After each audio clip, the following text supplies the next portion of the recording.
القصيدة بعنوان رائحة الحنة والبارود. عمّا نسمع. ولد صغير بيسأل سته: ستي، ليه بينادوا عليك يا أم الشهيد؟ مين الشهيد؟ الشهيد يا ولدي، الشهيد أبوك.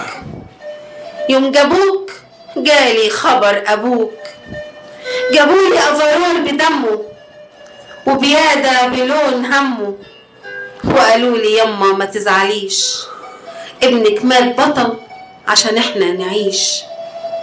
قالوا ابنك مات متبت في البندقية والزناد، وروحه علم مرفوع بيرفرف على كفه بالشهادة.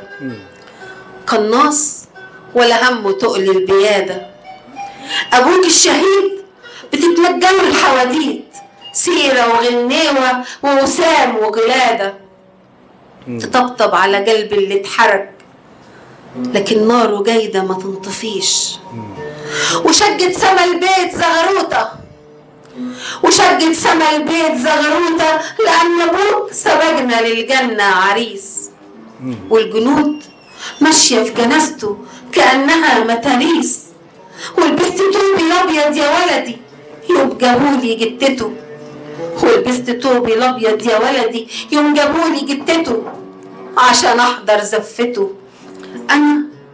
أنا اللي قلبي رصاص الغدر فتته، وأنا اللي قلبي في بعض ولدي داب داب، ولسه دمه في إيدي بريحة الحنة والبارود ليلة زفته. وقصته زغروطة مع كل دمعة ما تنتهيش، وقصته زغروطة مع كل دمعة ما تنتهيش. شكرا.